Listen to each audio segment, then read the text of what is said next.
Hello students, good day to you all. How are you all doing? I hope each one of you is safe and sound at your place. In this video, we are here to study lesson number 17, which is the starting lesson of the third unit of English Balbharti of standard 5th. Okay students, open your English textbook to page 42. The name of the poem is On the Water. I'll first recite the poem and then together we'll understand the poem stanza wise. Let's begin. In our little boat to glide on the water blue and white, while the sky is smooth and bright, what could give us more delight? See the ripples how they run, twinkling brightly in the sun, while reflected we can see shadows of each hill and tree. See the lilies round and large, floating near the reedy marge, where the bulrush has its place, and the heavy water maze.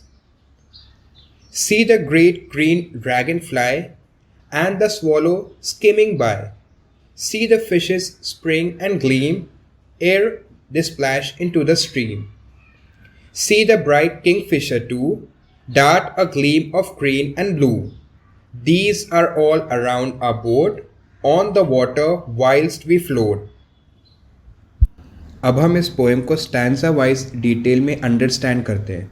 The first stanza, in our little boat to glide on the water blue and white. The poet is saying हमारी छोटी सी boat में हम float कर रहे हैं continuously on the blue water that is spread far and wide.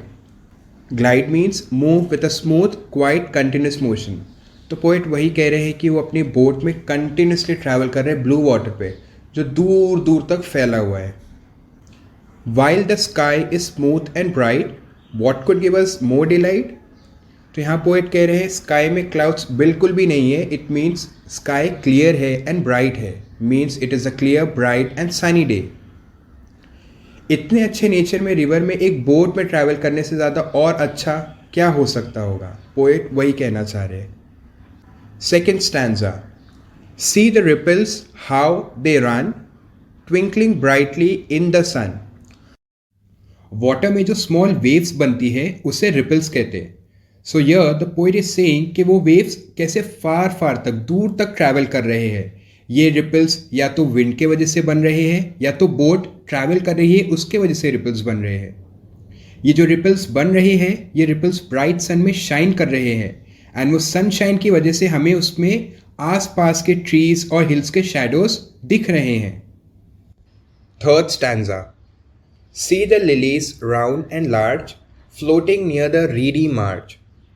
Poet is telling us to see the lilies which are round and large in shape. Lilies कैसे है? Goal and बड़े हैं size में. कहाँ पे है? वो रीडी मार्ज में है, रिवर के एज पे, बॉर्डर पे जो प्लांट्स उगते हैं उसे रीडी मार्च बोलते हैं. तो लिलीज कहाँ पे है? वो रीडी मार्च के बीच में वो फ्लोट कर रहे हैं. रीड्स इसे कहते हैं. Where the bulrush has its place and the heavy water maze. जहाँ पे बुलरश पाए जाते हैं एंड वाटर मेज भी. बुलरश एंड वाटर मेज एक टाइप के प्लांट्स होते हैं. देखिए आप स्क्रीन पर देख सकते हैं इसे. तो ये लिलीज वहाँ पे बता रहा है कि ये लिलीज वहाँ पे लोकेट कर रहे हैं, वहाँ पे फ्लोट कर रहे हैं.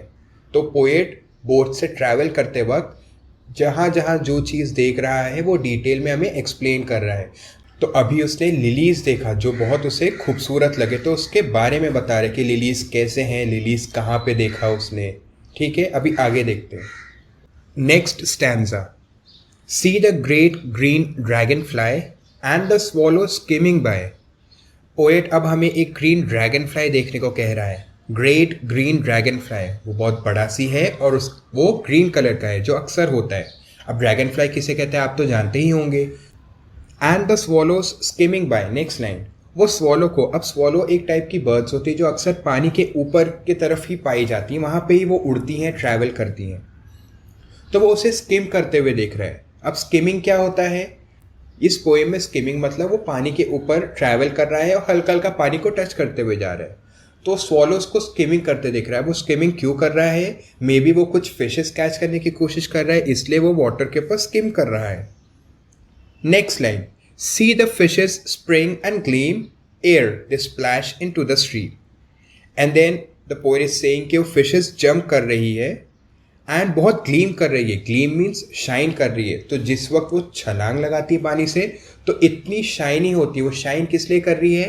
वो सन की रिफ्लेक्शन उसके ऊपर आ रही है तो वो शाइन करती हुई लग रही है.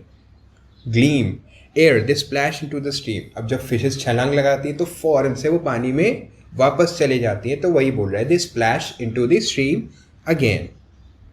Next stanza. See the bright kingfisher too dart a gleam of green and blue. These are all around our boat on the water whilst we float.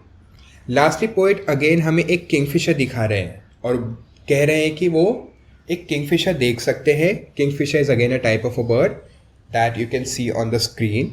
वो शाइन कर रहा है ग्रीन एंड ब्लू. मीन्स वो green and blue colour का होता है और सन में बैठा हुआ वो शाइन कर रहा है. अब वो ट्री के ऊपर क्यों बैठा होगा? मे बी वो फिशेस को कैच करने के लिए बैठा होगा क्योंकि किंगफिशर मोस्टली फिशेस ही खाते हैं. These are all around our boat on the water whilst we float.